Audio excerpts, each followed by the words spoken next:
श्रील भक्ति प्रज्ञान केशव गोस्वामी महाराज कहते थे, समस्त शास्त्र भी यही बात कहता है, जो गुरु जी के चरण में जो निष्ठा है, ये भक्ति जगत का बैकबोन है। अगर शरीर का रीढ़ अगर सही नहीं हो, ये शरीर कभी भी हम धारण नहीं कर सकते। जिसको जितने गुरु जी के चरण में निष्ठा है, वो उतना ही भक्ति जगत में प्रवेश पाता है। इनके अंदर में पूर्ण रूप में दिखने को मिलता है। जिस समय श्रील भक्ति सिद्धांत सरस्वती गोस्वामी प्रभुपाद प्रचार करते थे, जो प्रचार करते थे, सारा दुनिया में एकदम सारा दुनिया में टहलका मचा दी। किसी ने आकर के प्रभुपाद को बोले, प्रभुपाद अगर आपने 2 चीज छुटकारा दिला दिया, सारा दुनिया के संप्रदाय एक ही संप्रदाय में आ जाएंगे, ये ब्रह्म माध्य गौड़ीय संप्रदाय। 2 चीज केवल आपने छुटकारा दे दो, बोले एक चाय और एक बीड़ी। लेकिन प्रभुपाद ने बोले, मेरे को एक चंद्रमा की जरूरत है, लाख तारा की कोई जरूरत नहीं। जिस समय प्रभुपाद प्रचार कर रहे थे, चारों तरफ में, एक तरफ में मायावाद को खंडन, दूसरे तरफ में सहजिया मत को खंडन, तीसरे तरफ में अवतारवाद को खंडन,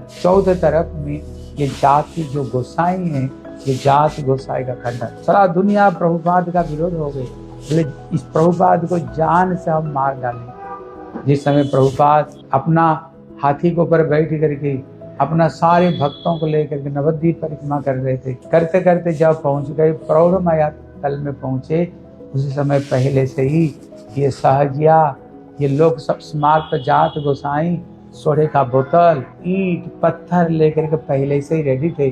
प्रभुपाद को जान से ही खत्म कर देंगे। क्यों? जब तक ये रहेगा तब तक हमारी बिजनेस को चलने नहीं देगा।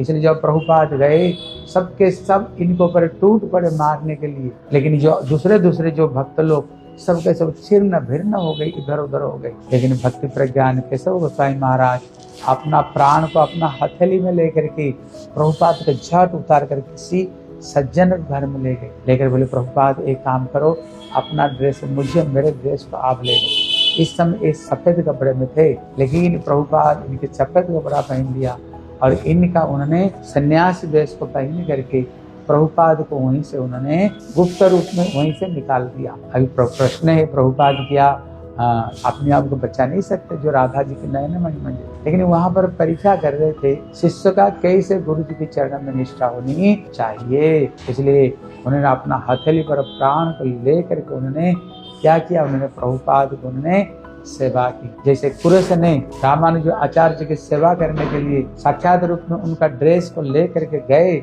और उनको जीवंत अवस्था आंख को निकाल दी गई, तो उसी तरह ये भी अपना प्राण को लेकर के हथेली में प्रभुपाद की सेवा की और प्रभुपाद का कृपा की भाजन हुई है।